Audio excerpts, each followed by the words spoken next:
Hi there, it's Mr. Clark. Welcome to lesson MED.2.1 on the Gregorian modes.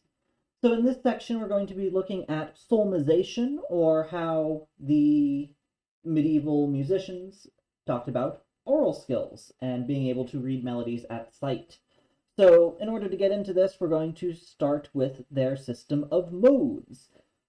Medieval music theorists recognized 8 different modes that are defined by 2 things. The first thing is their final, that is, their last note, and then the second thing is their range. So these modes come in 4 pairs that share a final and have a different range. So your 2 range options are, here's your final. Range option number 1 is mostly above, and then range option number 2 is above and below. So say that our final is D, then your option number 1 is going from D up to D. I don't know if that's actually a D. D up to D. About a step low, that's fine. D up to D. And we call this Dorian.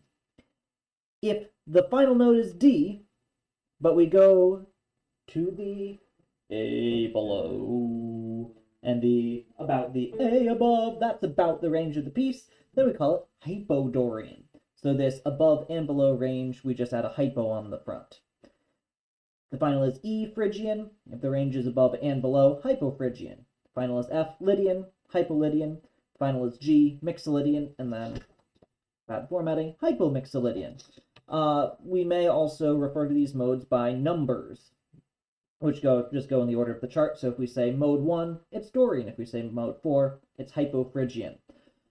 So, a couple of notes. First, if we're in mode 1, 2, 5, or 6, so Dorian, Hypodorian, Lydian, Hypolydian, sometimes the B will be lowered to a B flat depending on context. We'll talk about that more in section 5 on harmony and counterpoint. So to give an example, we have this ite missa est from the end of a mass. And so first, you just literally need to look at the final note. We look at the final note here. C is the top line, so that's A, that's F. So this final note is E. So it's either going to be Phrygian or Hypophrygian. Looking at the range, it doesn't really go below. There's like a D, but that's it. And then it goes up to C. So we're going to say this is mostly above. So we're going to call this Phrygian, mode 3.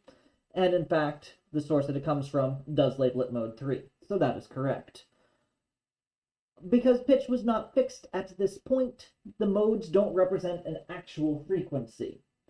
There was no standardized system of pitch. Usually your pitch was related to whatever your town organ was tuned to. So there are no absolute pitches. These could be transposed to accommodate various vocal ranges. So what really matters is the patterns of whole and half steps that are notated under each of these scales. So a scale goes, or a mode, sorry, goes, it starts with the whole, half, whole. That is the characteristic pattern of a Dorian mode.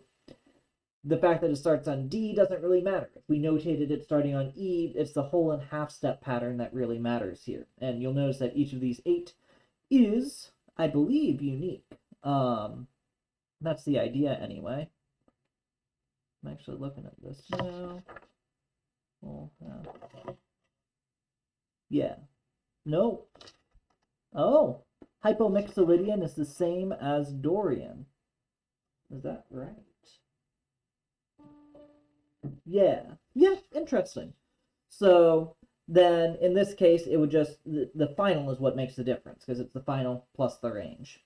It's also worthwhile to note that when chants were first being developed and written down, this theory of modes didn't exist. So a lot of the earlier modes don't necessarily a lot of the earlier pieces don't necessarily conform to one of these 8 modes.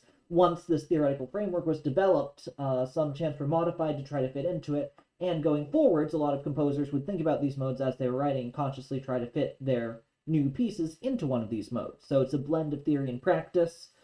And also, last thing that is worth noting is if you're dealing with ancient Greek modes or you're dealing with modern modes, the medieval idea of modes doesn't necessarily conform to either of those, despite the fact that there are name overlaps. these bear very little resemblance to the ancient Greek modes in anything except that they happen to share some names. Dorian, Phrygian, Lydian, Mixolydian, the scale patterns are the same as the modern day modes, but the conception is different. Modern day modes, we don't really care about the range at all, whereas medieval musicians very much did. So, just a couple of notes there. Enjoy identifying moods.